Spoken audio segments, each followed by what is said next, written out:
Good evening, good morning, good afternoon, good whatever it is, wherever you are, whoever you happen to be. Welcome once again to Nerd Week Live, the show where we, the folks at Nerd Caliber, take a look at some of the nerd news that has happened over the past week and tell you all about it and go into what some of it might mean. I'm Rodney Braun. I'm the editor in chief of Nerd Caliber, first person shooter on Facebook as a cosplay photographer, Burley underscore adopter on Twitter and a couple of other places as a tech journalist. Joining me tonight, we're going to start with Byron because Lewis has his mic turned off. Byron, if you would. Hi guys, Byron McNeil, aka Byron D0 on multiple facets of the internet. Contributing writer, convention social media guy. Eventually, I'll be doing that again. um, where I have a bunch of different capacities that I fill for this site. Um, but tonight I'm gonna do a plug for one of my own side projects, my YouTube channel, which I'm cranking out some spicy topics for this week. I update it like twice a week. I might start doing more depending on how motivated I feel. But if you like tea, I'm going to dump the whole pot this week. There you go. And Lewis, if you would introduce yourself.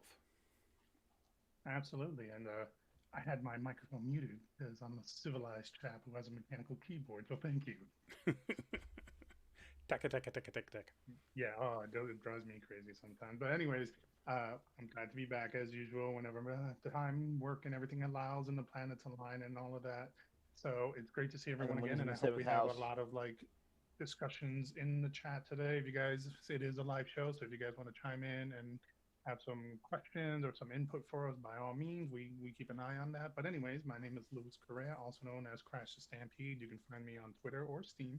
I do play a lot of games. I run a fantastic modded Conan Exile server. If you're interested in some RPG light elements, by all means, just come at a game and join in.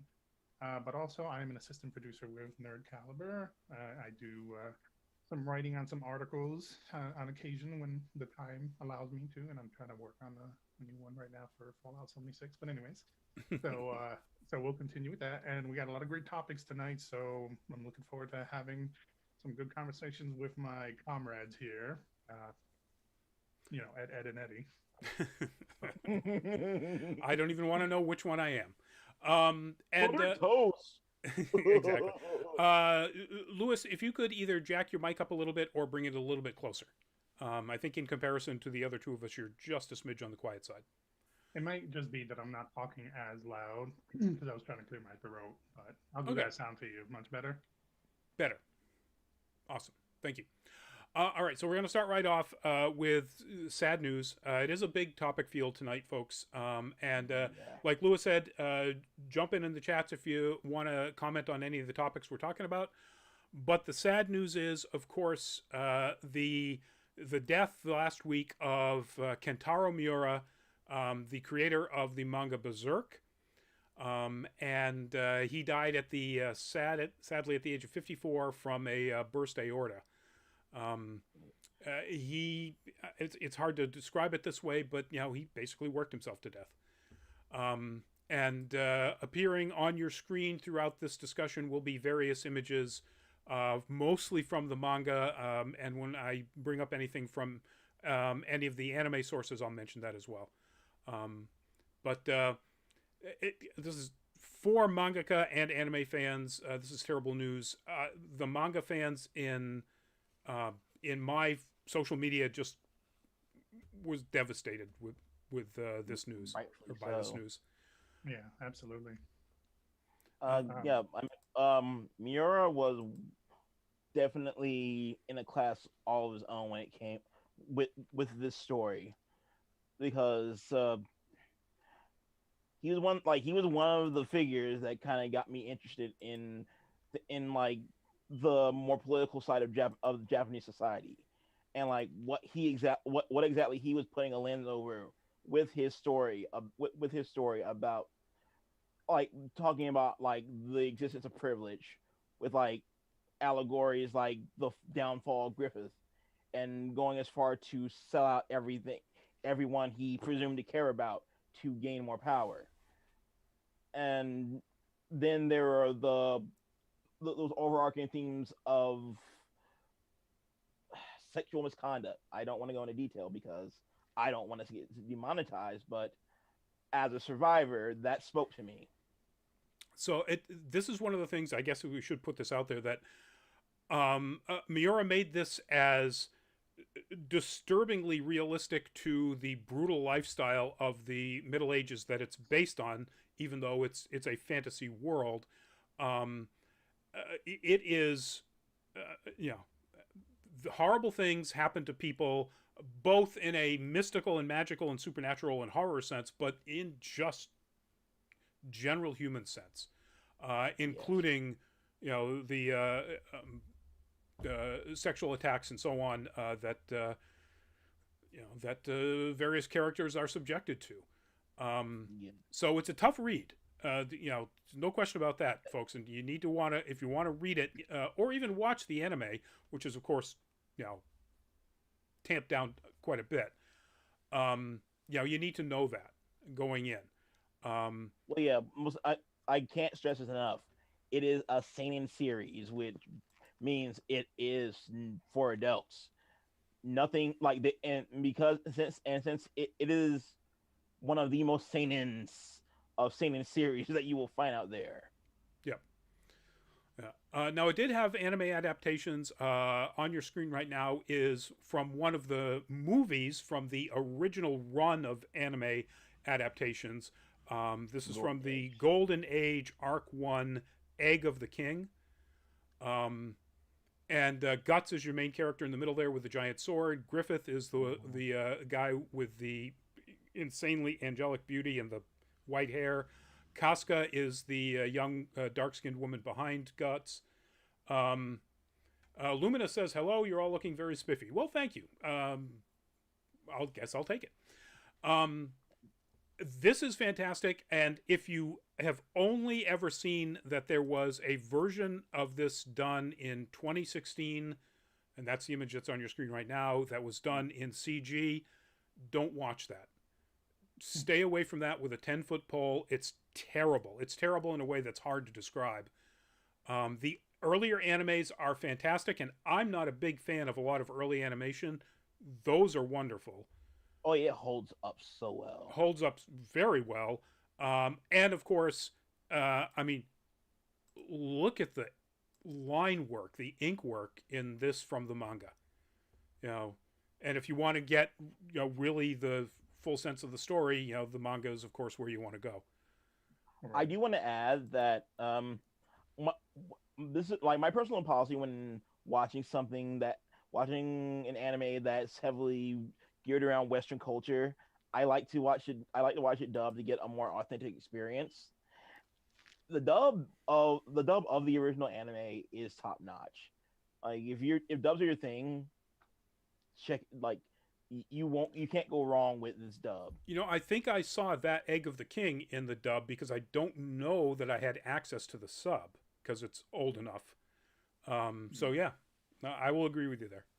I will add in that I don't know anything about Berserk, to be honest, but in seeing the topic that we had tonight, I spoke to a bunch of friends. One of my friends who's a diehard Berserk fan, and he impressed upon me.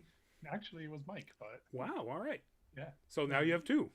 Yeah, and like they went into a lot of detail about it, and I can understand and see all the influences that Berserk has had on just vast amount of media, visual media in general, and like it's incredible. And hearing my friends talk so passionately about his art style, his commitment to perfection, which might have contributed to what happened. But also, I guess there's two silver linings in this terrible, terrible cloud, and one of them being is that his influence will freaking exist forever. And secondly, he was training for assistants in his art style and his way of doing things. And if he has confidence in these assistants and continuing his work after he's gone, I hope that it does happen. It does continue to get its ending. He gets what he wanted in the end. Yep. It also has created a conversation, and at least from what I've seen on a lot of on Japanese Twitter, concerning the fact of workers like him who have been burning themselves out working exhaustively on their work and then like not Oh, absolutely. and then having to work so hard at it because if they take any time off, then they might They lose might their fall series behind. or it might have it cut. Yeah. So I want to add to that as well. Uh, well, I'm sure there a good number of people watching this have heard the term kuroshi before, which literally translates to working death. Like it is in for yeah, Japan's a very collectivist society, so it had like they impress the needs of the many outweigh the needs of the few. So it's important to pull your weight no matter the cost. And sadly, Miura is not the only mangaka who has suffered as a result of this. To a lesser extent, one of my favorite mangaka, Eiichiro Oda, had like he doesn't sleep more than 5 hours a day when working on One Piece. And Like he had health issues because of his work schedule, which is insane for yeah, anybody anywhere. But he has had health issues, which has caused slowdowns or delays in his ridiculous output. he was forced to take a vacation. Yeah. That's a good point.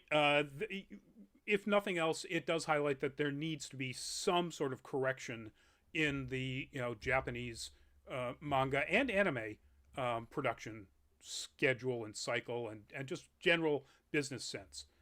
And fingers crossed that it happens, or fingers crossed that his assistants come in and say, yeah, we're going to continue it, and it'll be the four of us, and to be able to meet his schedule, and you'll pay us appropriately, every single one of us. Yeah, and you split up the work amongst all four of us.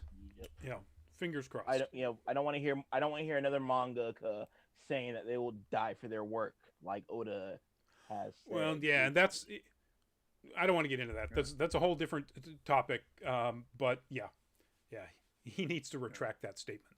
It's a terrible thing, and and we have that kind of mentality here somewhat in this culture because we got the grind for your dollars bullshit. Yep. Yeah, and the crunch culture in gaming, especially in Western gaming. Yep. Anyway, so very sad news, and our condolences and to his family and all of his fans around Thank you, the world. Miura Sensei. Moving on, this is. It's rumor, but it's rumor based on something that the people in the position to know said.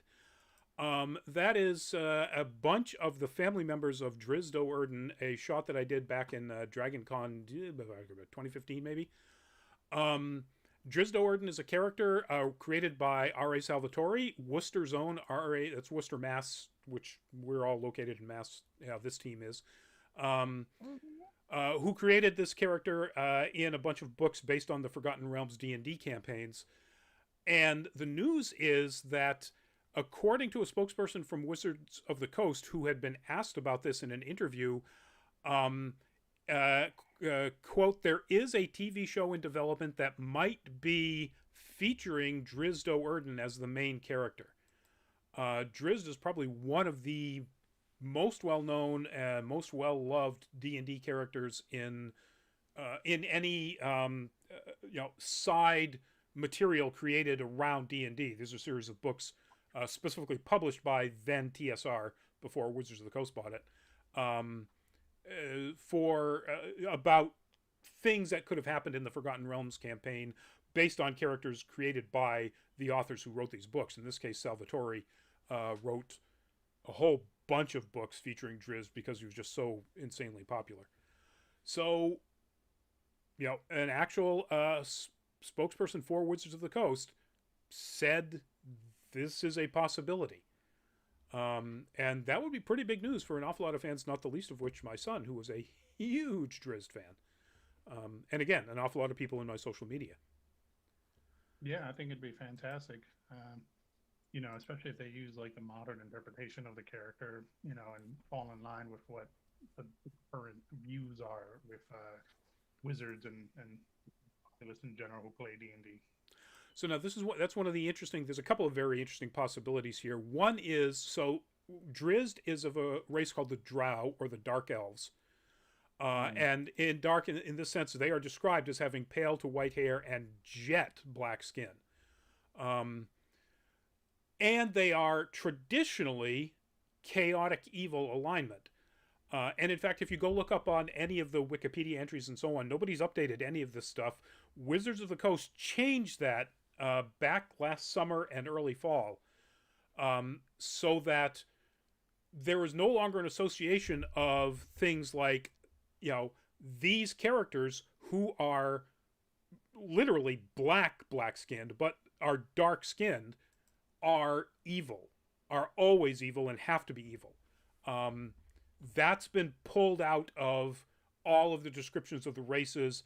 The races that are traditionally savage no longer have to be like, a neutral evil or anything like that. That's they got called out on that, the idea of making savagery and skin color associated with evil, and they changed their mind. They changed it. They changed all this stuff. None of that's been updated in any of the Wikipedia stuff I was just looking up to get, actual details on the drow. So, but yes, I hope it does reflect those changes. I agree. A lot of more modern depiction of drow, especially in LARPs and things like that, have been sort of a grayish purple to blue skin tone as opposed to just jet black. Yep. And that's an interesting thing. And I'll go on the record in stating this to be very clear where I stand with this. I understand, just like Link's shadow or Dark Link, that level of black is not a black, with the exception of some people.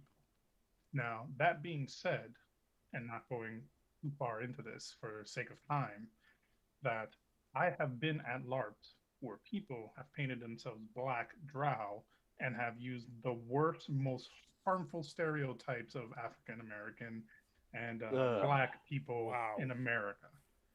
So when people argue with me or say, well, it doesn't hurt because it's imaginary.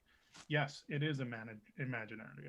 Not a single person of color believes that drow is a real race. It's how people utilize those depictions to reinforce racial stereotypes that have impacted people like myself and Byron. So be more sensitive about that, because it's not us saying we don't want drow to ever exist. We want you to stop being racist when you utilize drow. Yeah, it's like if that's not their intent, in the first place, why are they doing it? Why? Like, I'd love to see you try to do that with a traditional elf as opposed to a drow. Then maybe we might be getting on to something. Yeah.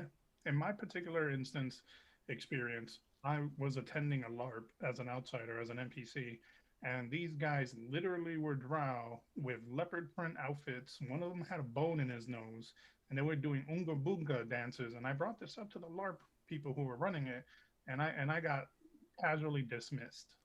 And they didn't boot these people out of the LARP? They didn't. They had a talk with them, and that's it.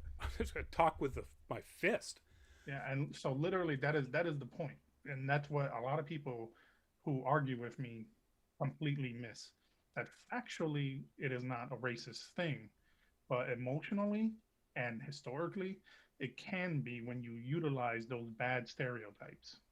And realistically, you could make the argument. I even for a while considered this argument in my head and then went, that doesn't fit. That, they're not human, so therefore they're essentially an alien. They're no different if somebody turned themselves purple and, cosplayed as Thanos, or green as Gamora, except purple and green don't exist as human skin colors, and while maybe not quite that level of jet black does, really close to it do in certain groups and ethnicities in Africa. And that just invites, apparently, the kind of mind-blowing garbage you experienced. Wow. I'm pretty sure I still have photos of them somewhere on one of my hard drives, because that's how I never remove it, because I don't want to ever forget that these are the things when I get into arguments in LARPs and D&D campaigns, that these are the things that we're fighting against. Yeah, because this is just ridiculous. So it'll be interesting to see how they handle that, when they get to the series, if the series does in fact focus on Drizzt. Are they going to put somebody in blackface? Are they going to hire African American actors or black actors from wherever they happen to be? Um, it which makes me wonder whether they're actually going to do the series at all, because I have a very hard time seeing how they work around that minefield. Yeah, I would be fine with it if it was like an animated series. To be honest, I think Yes. that would work for it way better than a live action. It could. It doesn't say. That's a good point. Whether this would be an animated series or, um, no, it does say live action TV show. All right. Development in conjunction with E1, so there Hasbro. Well, I know the current depictions of Drizzt is usually the grayish purple skin. Yes. So Yeah. I mean, that's cool, I guess. You know, that's, oh, I Go was gonna ahead. say that's one thing I can applaud certain fantasy anime for, that they don't really gear their depictions of dark elves anything more than just elves with darker skin, and maybe a greater affinity for magic. Like the differences are far more nuanced by comparison. Yeah. Like a good example is the anime Gate. Yeah. But again, let's not. We're talking about Drizzt. And actually, we're not talking about Drizzt. We're moving on because we do have a big topic roster. That is a whole bunch of ships.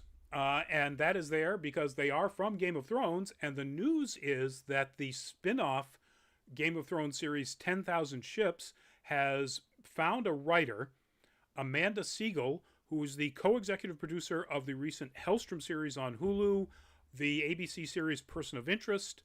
And there was something else that they note that she was involved in. The Good Wife as a writer and executive producer on the Stephen King series, The Mist, that was on Spike. So basically, all of those got canceled. The Mist got canceled in the middle of its first season. Yep. I'll be honest though, I watched The Mist and I actually liked the TV series, so I was upset that it got canceled. So, I thought they were doing a pretty good job. yeah, The Good Wife didn't cancel. I don't think. I think it ended the way it was intended to end. Yeah, The Good Wife definitely had a long run. There's no question about that. Person of Interest had a long run. Hellstrom, I don't think I've made it past episode 3. I haven't seen any of it. It's slow and intentionally dark.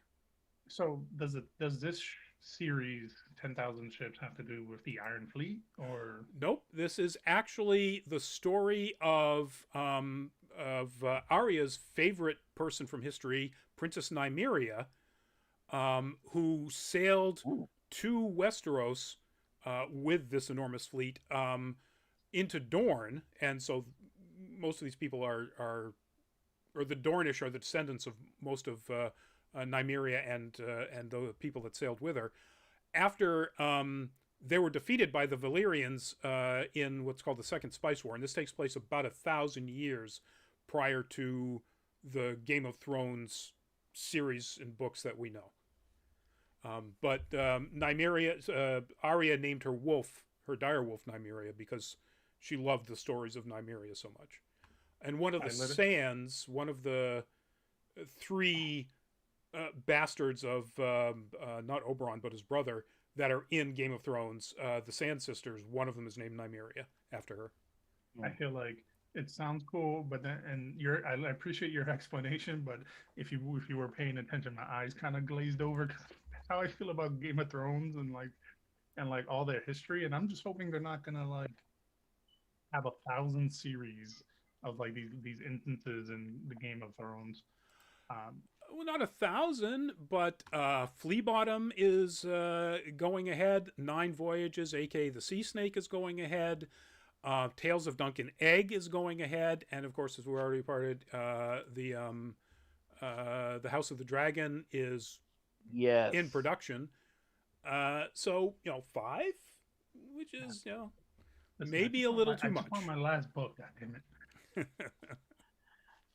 I'm getting CW like CW bleeding over vibes, you know? And Yeah. that is the perfect segue. Wow. It's like we scripted this. We didn't, folks. Not at all. But speaking of the CW, we get our first look at Bart Allen, aka Impulse, who will be in upcoming episodes of the CW's The Flash. Once again, a speedster from the future. In this case, Bart is Barry and Iris's kid. I And thought it was the grandson. or grandson. Yeah. Actually, in the series, I think he may be son. Um,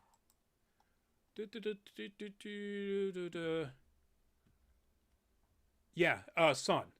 In the CW series, I believe you're That's right. an He is option. Bart is grandson in the comic books. Are we surprised Yes. with CW? Really?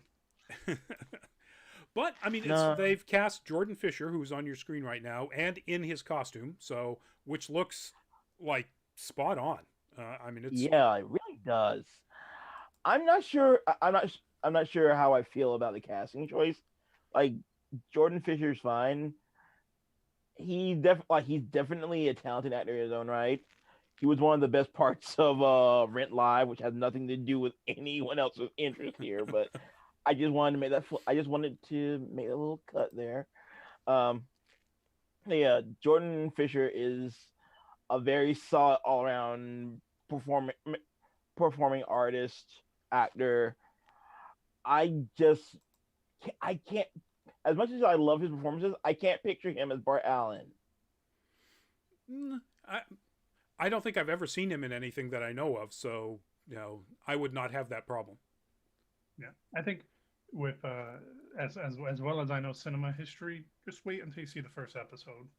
You know, Yeah, if the first episode doesn't catch you, then there you go. Because how many times have we heard about someone playing a fictional character and it's like they don't fit that character, and then they knock it out of the park. Yeah, but sometimes people are right. Jared Leto.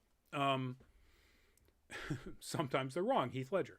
You better So watch sometimes they're in out, the man. middle. Henry Cavill. He'll send that cult to your house. all Little these method dead on pigs your show up ass. at my door.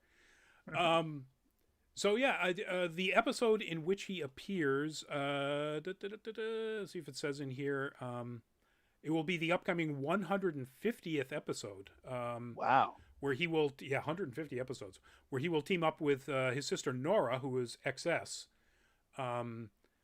who I didn't realize was still in the production. I thought they had sent her back to the future, but apparently not. So if you're a big fan, there you go. We're going to stick with CW. Because they also put out a whole bunch of announcements, one of which is... Not as good. Some of them good. I mean, one of them which is they actually moved Ava DuVernay's adaptation of the comic book Naomi into series. It is, going... It's been given a green light to go ahead and launch this fall and into a series. And then some of them not so good, as Byron mentioned, like this. These are, of course, the cast of the planned Powerpuff modern update series, where we get to look at the girls as young adults and their sort of CW-esque trials and tribulations. Apparently, the pilot was so awful that it has been sent back to be completely rebooted and repiloted. Nobody associated with it is leaving, as far as this article says. All of the cast is coming back, which apparently includes Tom Kenny, which I didn't realize. So SpongeBob, as a live actor. Well, he was the voice of the mayor in the original series. Oh, that's a good point. I forgot about that. And also Diablo Cody, who is one of the two primary writers on the series, is coming back. As is the other writer whose name escapes me at the moment. So they were just basically told, this doesn't work, do it again. And in a follow-up article on Deadline, where they interviewed one of the CW head of programming or top programming officials, he basically said, it just really didn't work for us. Apparently, much of the pilot script was leaked online, which he was asked and did not confirm. And it's supposedly campy as hell. It's like almost Batman 66 campy. That's what I was hoping for. Apparently, CW wasn't. I mean, I'll be honest. Like grim, dark Powerpuff Girls. I don't necessarily see anything wrong with like a Batman 66, but like I also don't want anything super grim dark either. I want a nice marriage of both because on one hand, like Powerpuff Girls was always like a little fun show with some really interesting, serious overtones if you paid attention. Yes, but also like it's CW, man, Riverdale, like all that shit. Like you know, like find a way to marry those two in a competent way, you know, because you can they've done it before. To write this. There's ways to write a Powerpuff Girl live action adult series that can be impactful. But if your writers can't figure out a competent way to do this, then don't have the series. Yeah. And to be honest, if they hired Diablo Cody and they didn't think they were going to get campy humor, that's kind of a mistake on their part. You were mentioning Riverdale and merging things. There is one of the announcements. There's apparently going to be a crossover between The Flash and Riverdale in the upcoming season. Oh boy. One of the other things that came out, and this is one of the pieces of bad news, is that the Black Lightning spinoff, now that the series has ended, it was 2 weeks ago, I think, or last week, Painkiller is done. That they're not going forward with it at all. Yeah. And maybe that was just because the concept didn't work for them. I mean, this is supposed to be a story about Painkiller, who was a henchman, the top henchman for the main villain in Black Lightning, Tobias Whale. So maybe they just didn't think that was going to work for what they were doing. Yeah, maybe it just didn't have enough meat to like up on. It's possible. That is possible. So yeah, lots of CW stuff. There was going to be a Nancy Drew spinoff for Tom Swift. That's on hold right now. What they call in the industry apparently still in contention, but it hasn't been given a pilot or a series order. So CW, we'll see. All right. I don't want a grim dark Powerpuff Girls. No, I don't want that. That's true, but I also don't want a super camp one either. I mean, The Flash was like, the first couple seasons of The Flash had that perfect mesh of camp and seriousness. Right. I want Sabrina, and then I want Melissa Joan Hart Sabrina together. Put them both together. You mean before we found out that she was that Melissa Joan Hart was a obnoxious right winger? Didn't know that, but not surprised. Yeah, all right, moving on to more, I guess, DC Comics related stuff, since most of what the stuff we were talking about with CW is DC. Folks, this is the movie you didn't know you absolutely needed. That's Crypto the Wonder Dog, and the news is that there's going to be that is completely out of order in what I was talking about. Why did I bring up Crypto? There he is. Where's my Crypto story? Anyway, the news is Dwayne The Rock Johnson, or Dwayne Johnson, is going to be Crypto in an upcoming movie about the Super Pets, which is a wider variety of superpowered pets belonging to various DC superheroes, the leader of which is Crypto. There was a comic book run based on that, and I'm guessing that's what this is going to be based on. So, I mean, in the mid 2000s, there was also an animated series as well. Right, and this will be an animated movie, of course. I mean, it's not going to be Dwayne The Rock Johnson like actually playing a dog. It'd be kind of funny. You laugh. I would pay good money as Bambi. You did that SNL skit as Bambi. Oh yes. Oh my God, I forgot about that. So DC League of Super Pets is the name of it. It is animated. and Dwayne Johnson's production company, $7, is producing it. Nice. So he's in 100% on this thing, apparently. All in. Co-directed by Sam Levine. And I'm looking to see whether it says what other pets will be in it, but it doesn't say. So I'm assuming they're going to be the ones from the comic book run. Yeah, I presume it'll be obviously Crypto, but then Ace, the Bat Dog. Yep. Bat Hound, maybe a reference to Bat Cow, because that's fairly a new thing with Damien. So that would be funny. We have to have Streaky, or it's not going to be complete for me. Streaky the cat, yeah. Yeah. Lumina says Super Pets. I remember we've talked about them before. Will Wonder Woman's kangaroo be on the team? Okay, you got me there, man. I did not know Wonder Woman had a kangaroo pet from the Neither comics. did I. Deep cut there. Wow. I don't know, because like I said, I just looked at the article, and the article doesn't say anything about whether this, what other pets will be in this movie. Yeah. We're sticking to the DC stuff, folks. It's back on. Batgirl movie, after sitting for 3 years, back in 2018 was when Joss Whedon left, booted, or left the project, back in April of 2018. So yeah, literally 3 years and a month. They have picked directors, Adil El Arbi and Bilal Fallah, who were the directors of Bad Boys for Life. And it's written by Christina Hodson, who has written some amazing stuff, and I did not bring that up here. I'm trying to remember what Hodson has written.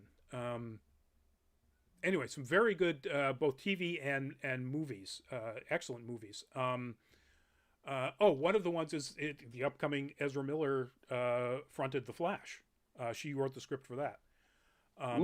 Which we don't know for sure if it's going to be great, but God, I wish I could remember what some of the previous movies she wrote. Anyway, I'm definitely looking forward to a Batgirl movie. Like, it's long overdue, and Batgirl is one of the most prolific heroes in DC that absolutely seldom gets really good short runs, and then they get canceled for really dumbass reasons. But I just want Emma Stone to put on the cowl. That's all I ask for. I could see Emma Stone. I could see them hewing a little bit younger too if they were going to do the Batgirl of Burnside concept. Well, I mean, she's in college in Batgirl of Burnside. Yeah, so. I don't see Emma Stone as a college girl anymore. Maybe Emma Watson. Emma Watson. All right, cool. She would have to be. Well, she wouldn't have to be, but the look would probably be just young enough, like on the cusp, right, of complete adulthood. Anya Taylor-Joy. If she wanted to double dip Marvel and DC. Well, I mean, New Mutants is done, so. Well, who knows whether magic will still exist in if X-Men ever make it to the DC or to the MCU. Yeah. The directors, El Arbi and Fallah, the only thing they've done here in the States is Bad Boys for Life, but I did look them up, and they're known for some pretty well-received, very individual, character-driven crime drama movies set in their native Belgium. And I kind of like that idea. I like the idea, some of which have had female leads. One was a female reporter who got caught up in, underground drug dealer cadre or something like that in Brussels. So I think these guys have the chops for sure to treat the character properly. So if you're just thinking, oh, Bad Boys for Life, well, one, that got really good reviews in the Bad Boys franchise. But two, that's not their only body of work. Yeah, and I hope that DC doesn't do its usual, let's go grimdark, because Batgirl is not grimdark, and I don't want her to be grimdark. I want her to be bubbly and fun and engaging, and a complete opposite of Batman and Nightwing and all those other characters. Don't kill Jim Gordon. Yeah, good point. But if you're going to make it a continuity thing, do get either J.K. Simmons or Gary Oldman oh crap, Westwood, or Westworld. Jeffrey Wright. Jeffrey Wright will be the one in the upcoming Robert Pattinson one. So, actually, get Jeffrey Wright and cast a wonderful young black actor. You know, Yeah. Go all in. Make it fantastic. exactly. You know? Or she could be mixed. Yep. Write it really well. And I'm gonna pat myself on the back real quickly because of the film show that I did on YouTube, the Nightwing Escalation, where we did have a Batgirl, and we did have an amazing Gordon, Commissioner Gordon, and it was fantastic. And we'll see it. Yep. YouTube, We'll see it Nightwing coming. Escalation. Look it up, folks. Mm-hmm. All right, moving on. We're sticking with the DC stuff. That is one of the cover images from the comic book version of Batman Caped Crusader. And the news is that HBO Max is going to be making an animated series out of this. Yes. Matt Reeves, Bruce Timm, who was the artist that created the original Batman the Animated Series work and is doing, obviously did this work on the comic book, and J.J. Abrams. Yeah, so it's not all good news, but that is coming to HBO Max, and it was a straight to series order. HBO Max and Cartoon Network, so I'm not exactly sure where it's going to appear first, or whether it'll be both day date or 1 day delay on one and the other, or how they're going to do it. So this isn't the continuation of the Batman the Animated Series that we reported months ago, right? I don't think so. I'd have to look it up. They don't describe it this way. I'd have to go back and look at what we reported on to see whether or not this is in fact an update of that. Logically, you could say it would make sense. I can't imagine Bruce Timm making another Batman animated series, that obviously is influenced at least by Batman the Animated Series. Having Caped Crusader and another Batman the Animated Series at the same time seems odd. Confusing. Yeah. I do have a few interesting thoughts about this process. Like, one of my biggest worries is with the direction that Cartoon Network has been going with some of their animated works, because, for example, I bring it up comparing it to Infinity Train, which was canceled because it was too dark for kids. And here you have you have a series with some pedigrees that have told some really dark stories for this franchise. And I'm just okay. I mean, I haven't read that. There was a series 4 of Infinity Train. I haven't read that it was canceled for that reason. I'm not sure. I'm not saying that's not the case. I just haven't read it. And if it was, that I got to say that doesn't make any sense. I mean, that was nothing remotely as dark as anything that was in Batman the Animated Series, frankly. Oh yeah. Yeah, that's true. And to give that as a little bit of like space here, like it was in the 90s and everything was like grim dark in the 90s. Yeah. There was that era in the 90s where everybody had massive shoulder pads and killing people was totally fine. And crazy mullets. Have red blood. X-Men the Animated Series. Yeah. And if this new series kind of falls in line with a bit more Batman being a detective, then I would be happy with that, because that was the thing that I fell in love with Taz, is that he was more of a detective than a hero, superhero, and that he actually had moments where he cared, and he wasn't like such a prick like he is in everything else. Just don't make another Beware the Batman. The statement of this is from Timm, Abrams, and Reeves. The series will be thrilling, cinematic, and evocative of Batman's noir roots while diving deeper into the psychology of those iconic characters. So sounds a little bit less, punch 'em up adventure-y, and perhaps a little bit more noir detective. So yeah, that would be cool. And they also describe this as Timm's return to Batman in animated episodic series. So I think this must be what we had reported on as like the continuation of BTAS. I mean, I hope so, but like that puts me a little on edge because, as Byron pointed out, as long as it's not that we're the Batman, who also was keying itself as being noir and trying to go in that direction, and that pretty much looked like absolute shit. Yeah, they can't all be winners, folks. Luminous, Wonder Woman's pet was Jumpa the kangaroo. God, they wrote such brilliant names back then. Right. I hope we also see Batgirl's pet bird Charlie somewhere. Cool, cool. Is Charlie a superhero? Or maybe just appearing in the Batgirl movie. All right, moving on. Why not both? This is the actor Jenna Ortega, and Jenna Ortega is going to be the lead as Wednesday Addams in the upcoming Netflix live-action Wednesday Addams series from Tim Burton. When I first saw this, I didn't recognize the character or the actor at all. Once I started searching photos, I recognized the face, so I know I've seen her in something. I just don't know exactly what it is.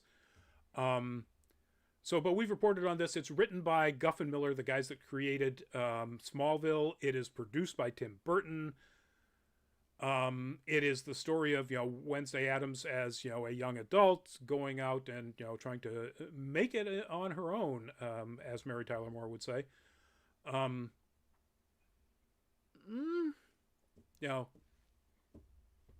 Yay that they cast a Latin or actor. Because after all, her dad's first name is Gomez, so yes, yeah. But Lord knows that I've seen enough people arguing that Gomez doesn't necessarily mean he's Latin. And that's true. And his last name is Addams, so. Whenever I hear that argument, I just go to this like, he's not real. Well, yeah, and there's that. He's also, in the cartoons, like, 4'9" and, almost round. So, but yeah, anyway, so there we go. We don't know, I don't think, when this is going to happen. It's Netflix, so they almost never make announcements about that kind of, timing. But they just bomb you with it last minute. Yep. You'll see, unless it's something like Stranger Things, in which they'll put out teasers for 2 straight years, because that's how long it goes between seasons. That sounds more likely. Yeah, because this information is very sparse as it is. So. Yep. All right. I realize we are running long. Not surprising. So moving on. I gotta say. So this is Timothée Chalamet. This is from the wonderful adaptation of Henry V that was done recently with him, Robert Pattinson, Joel Edgerton, who actually wrote and directed it. I picked this just because it was the closest thing I could find to a really, bizarre looking Timothée Chalamet, because the news is he is going to be playing Willy Wonka in the upcoming Warner Brothers movie Wonka, which is going to tell the story of a young Willy Wonka and his adventures prior to opening the world's most famous chocolate factory. Why?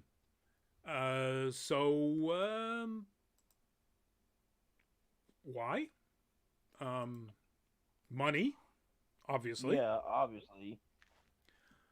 I just, maybe there's a wonderful story to tell there. I don't know. I mean, what are you gonna tell? What are you gonna tell that? What are you gonna really tell? That's not already been told in the books and relayed in the movies. Like, dude went to a place that was called Oompa Loompa Land that wasn't anything black, and he got a whole lot of people that weren't black, and he brought them back and traded them food, cocoa, for working endless hours. So we're basically talking about the slave triangle. We could, I mean, all like when with Lewis making that point, all I'm thinking of is The Greatest Showman now, where they basically where they basically glamorize and watered down the image of Barnum to make him seem more like a man of the people when he was really just exploiting all these people who had nowhere to go. Yep. Yeah. So I mean, who knows? It's going to be a musical, so apparently we'll get to see Chalamet sing and dance, which from this article says he's apparently pretty good at. Another parallel. Yeah. So maybe that'll make it worthwhile. I don't know. I'm not going to rush out to the cinemas to see this thing. Why can't we get a movie about him going up into space in the elevator and fighting aliens? Like exactly. Guardians of the Chocolate Factory. Appeased? Yes. If I'm butchering your name, I'm sorry. Appeased has been sent in. Welcome to the show. All right, and moving along, because we got to move along.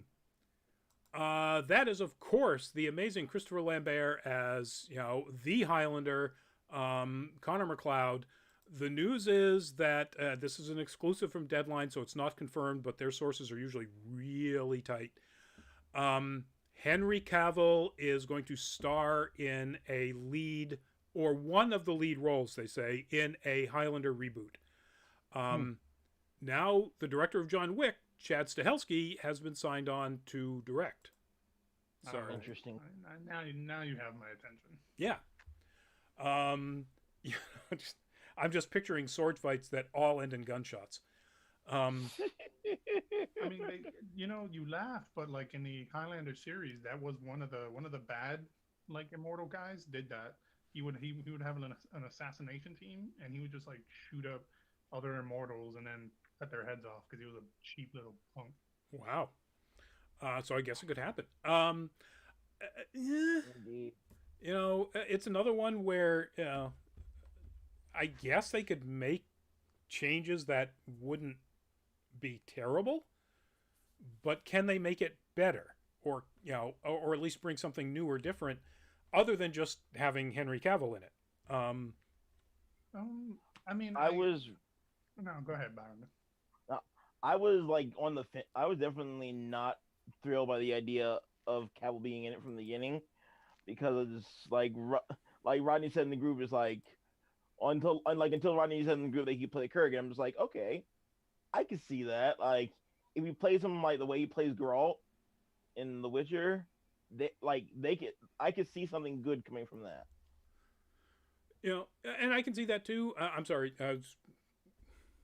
Lewis. I mean, I can definitely see a really, like in my head, I can envision a really good reimagining of Highlander, because like we have our nostalgia, and that's fantastic. But movies like this aren't built necessarily for people like us who want our nostalgia, our cake and eat it too. It's meant to introduce old stories to new generations to milk them for money. So that being said, I can see a totally fantastic like story arc and universe going on with Highlanders fighting and everything. And let's be honest, the last couple of movies were absolute shit anyways. Oh, awful. Yeah. Highlanders in space. Yeah, so like, maybe the anime was entertaining. The series or the movie? Anime. There was an anime? There was a series and a movie, so which one do you mean? I'm talking about the movie. Okay, because there was a TV series too. That was a French animation though. Wow, I missed all of that. I didn't realize that there was. It was on USA actually. Yeah, the series was on USA, and it was super far off into the future kind of thing, with him having to like learn how to gain his like powers and whatever. And then the movie was. And it wasn't Connor really either. Good. Yeah, he was a McLeod. He just wasn't a Connor. Yeah. So it wasn't Connor or Ramirez was still alive. Yeah, he was a ancestor of the McLeod clan that became a Highlander. Or descendant. Yeah, and the anime, I like the anime. It got a little too like wax poetic towards the end. I'll see you again when you reincarnate. I love you. Like, I like the Roadrunner Coyote aspect of like the early scenes in the movie. Yeah, that was wild. All right. So, again, this is straight out of sources to Deadline, so nothing official. But again, Deadline sources are usually pretty solid. And but the things again, they do know Kerry Williamson is writing it, and Peter Davis, the original producer of the first film, was also on board to be the producer of this. He died February. So apparently the people involved with the first one are keen on this. So I will say this with Henry Cavill like attached to this and him being a strong gamer, I am totally down for a Highlander sword fighting game where you can take people's. Can you imagine tournaments where people fight online and then the winner becomes immortal and wins a prize? Like that would be dope. Like the art system works on that. Fortnite, but with swords. Oh no! Please don't say that. Don't insult my Highlander with Fortnite. No. All right, moving on. Now that I've insulted Lewis, and me, and Byron, you're a bag of gummy dicks. So these are the Vindicators from Rick and Morty. The news is that there are going to be spin-offs going to Adult Swim, and I think we reported this last week that they were talking about this. But the news is that this has been nailed down. You know what? I'm skipping over this because we did report on this last week. So I'm going to go to the next bit of news, even though this article I'm reading about is from just a couple of days ago. We did report this on last Tuesday's show. Also, Rick and Morty news. If you didn't see it, folks, the trailer for season 5 dropped, and it's pretty wild. For Rick and Morty standards, it's pretty wild. And it looks really interesting. It's backed, and I'm sure this was done deliberately to take a piss at the folks at Star Trek, but it's backed by Sabotage from the Beastie Boys. And it looks like a lot of fun. Nobody watched it? Oh, not yet. I thought it was great. I've seen pictures of it. Talk to me when the corporation stopped fighting over Kanye so he could do the damn episode. Now that he's not running for president, who knows if he wants to? No, he does. Dan Harmon's been in talk with him, and they had everything narrowed down. Then the corporations, the business company, stepped in because they didn't want Kanye making music, like original music for the episode that he was going to direct. So they're trying to hammer that out. Sure. I can't. I'm sorry. I can't picture Kanye West doing literally anything that would improve any aspect of Rick and Morty. We'll see. Yeah. Moving out the next topic. I'd watch it. Well, yeah. Like you watch train wrecks. Which is all Rick and Morty. Also the Feeling Show. That's true. We're gonna argue that with a show that has an episode that caused the craze at McDonald's. Come on. That's a good point. Or even created Pickle Rick cosplayers because Jesus, a subpar sauce that I had in the 80s as a kid. It wasn't that good, no. It wasn't that good. Plum pudding for nuggets. All right, moving on. Speaking of trailers, the trailer for the animated Resident Evil series coming to Netflix, Resident Evil Infinite Darkness, dropped, and it looks really good. This is a screen capture from it, and it looks like a cutscene from one of the games, one of the modern remaster games. And everything that they showed in it looked that sharp. So somebody's dumping a ton of money into this thing.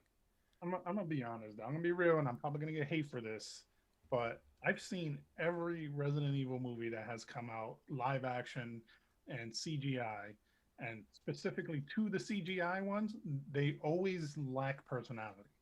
Like the acting is so boring that I just don't want to watch it, and I want people to die to zombies because of how boring. Because it's like you see Kennedy there, and he's just like, the zombies over here. You gotta do something. And everyone's like, oh my god, there's zombies, shit's going off, stuff's exploding. Yeah, let's see. Like, dude, come on, man. Like, go to Hot Topic, use your coupons, and then get a fine and learn how to talk or something like that. You know, now I'm just getting flashbacks of that awful Tekken animated movie, like Blood Right War, I think, I which don't was really see the also animated one. as I've only seen the live action one. Equally terrible. Well, yeah. actually the live action one's way better in my opinion.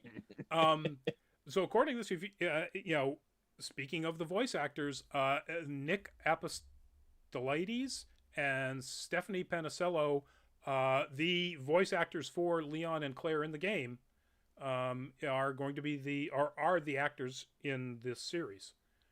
So Well, that's really awesome.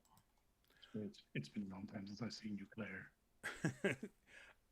I, yeah, I think you're going to get some of that delivery. I can't remember what the line was, but you know, when the RE7 remake happened, and I only played the playable teaser part that they put out. But when he walks up to the guy who was literally cut in half by the loading bay door, and I can't remember what the line is, but it's something like man, hope you get better fast or something like that. It's like he's literally cut in half. I told him I didn't know. Yeah, so but anyway, if you're a big fan, and I am gonna watch it because it looks pretty interesting. July 8th, that's all you gotta wait for. And if you haven't seen it, go to Netflix or go to YouTube. July's going to be a chunky month for shows. It is going to be busy. Yep, it's going to be a busy summer. Which why couldn't it have been last summer when everybody was inside?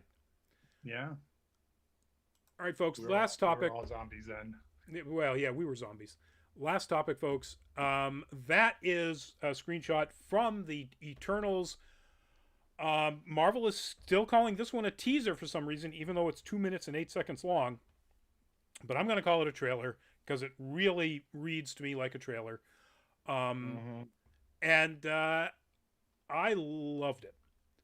I really got a great sense of what the story was going to be. If you know some of the Eternal comics, you can fit stuff together pretty easily. It does look like it's going to be based on Neil Gaiman's story in which, the Eternals have lost the memory of what they are and they're living as humans among humans until some event brings them back together and, renews their memory.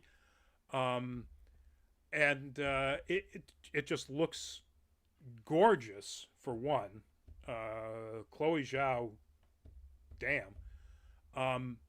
But even the thing that got me is the design work, the artistic design, the production design of this thing, particularly the use of their powers, which looks like magic, but isn't, because we know it came from the Celestials. Mm-hmm. And it just, the design of it and the way it is implemented just looks wonderful.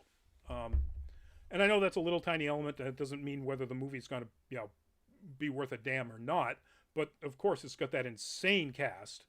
Visuals matter, I think. Like, yeah, I'll be honest. Like when I saw that spaceship pull in, oh yeah, they had me sold on that spaceship purely because it did not look what we consider a spaceship to be. Yep. It was a slab. It was a someone's kitchen tile pulling up to your planet. And I thought that was dope because a lot of times when people aren't being artistic in terms of like depictions of aliens and so much, it's always a ship that has a rudder and wings or something akin to that, or maybe disc shaped, but never something geometrically like an advanced species wouldn't be building things that look like what we see. They'd be building things like how they feel it would function. Yeah. And I'm still, why they need something, 2 or 3 times the size of the Astrodome for 7 people. Who knows? But it's pretty cool. Yeah, it looks great. The some of the scenes, there's a scene in which you see Angelina Jolie as Thena. I'm assuming sword fight practicing, and it is so Zhang Yimou Chinese wushu. You know, Yes. it looks beautiful. One of my favorite scenes was with Kamal Najani and how he has I and I had to read up on this. Apparently, he's adopted the life of a Bollywood star. Yep. Yep. Um, which I think is great. We kind of knew because his character in the comic was an actor. Um, and so it kind of looked like they were going that way with some of the stuff, like in the previous, much, much shorter teaser. There's a scene where he's got a guy with a camera with him. So it's like his social media guy, or maybe, you know, something happened on one of his sets. But here we get it. He's not just an actor. He is a Bollywood star and leans into it. Yeah, Yes. Heavy. that was fun. That was very really fun. Jossie Rod, welcome to the show. We are wrapping up right now. So you're here on the last topic. We're talking about the Eternals teaser, whatever, that dropped just the other day, just yesterday, actually. And how excited we are all for it. We don't get much character interaction a lot. I mean, you get, you know, Gemma Chan's Cersei being very serious. Now, is that the same character from Captain Marvel, or? No, it's a different character, same actor, but wildly different character. Gemma Chan played Minerva, which is a Kree scientist and is one of Captain Marvel in the comics' main antagonists. The dark-haired Kree in her squad, both at the beginning of the movie and then in the big fight at the end, whereas the former squad. This character is completely different. This is an altogether different aspect of the Marvel Comics universe. So yeah, if you haven't seen it, folks, go check it out. I love it. It's made me even more excited. Can't wait until this movie comes out this fall. So agreed. That's it, folks. That's our show. We're running long, so we're going to do some quick, if we can, not if we can, we can. If anybody has a could we please or could we not? I got a could we please. Can we please not confuse cancel culture with actually holding people accountable for their shitty behavior? Here. You see that a lot in everyday life. You see that a lot with it because it perpetuates this toxic mentality that people like Joe Rogan are spewing about, and I'm tired of it. Here. Anyone else? No, I'm good for this week. Cool beans. I'll just do our usual. Could we please continue to encourage people to get the vaccine? 50% of all Americans have received at least one dose. 70% of everyone in New England. So yay us. Hell yeah. Go us, go team. So yeah, please get out there and get that vaccine. Not tomorrow, Thursday. Castlevania, folks. Full fat spoiler chat. If you have seen Castlevania or you haven't, but you don't mind spoilers, tune in 8 o'clock Thursday. We'll be talking about the vampires and their anime and that sort of stuff. But it's not anime. But is it anime? It's animated. The next show is after that is Monday is Anime Octane. Speaking of anime, and we'll be talking about To Your Eternity. And again, I've done this every time I've mentioned it, but I'm giving away my opinion, folks. Go watch this. Go watch it now. Grab a bunch of Kleenex. It's amazing. And then, of course, next week, on Tuesday, we'll be having Nerd Week Live like we do every Tuesday. So I'm Rodney Brown, editor-in-chief of Nerd Caliber, signing off. Byron, give us a goodbye.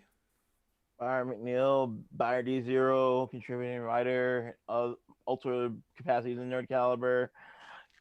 Check out my YouTube stuff. It's going to be great. Byron D0, all one word. There you go. And 0 spelled out. Yes. Not the number. Okay. And Lewis.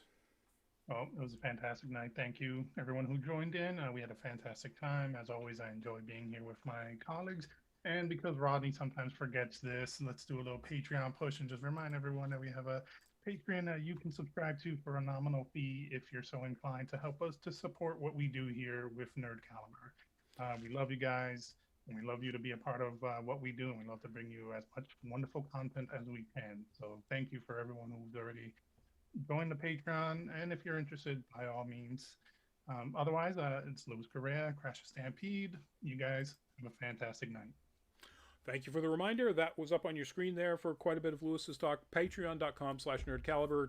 Count them, 2 tiers, both very low dollar. Check it out. And yeah, that's it for us, folks. Luminous, good night, and we will see you all later on. Everybody, I was going to say have a good weekend, but I usually do that after the Thursday show because it's just Tuesday.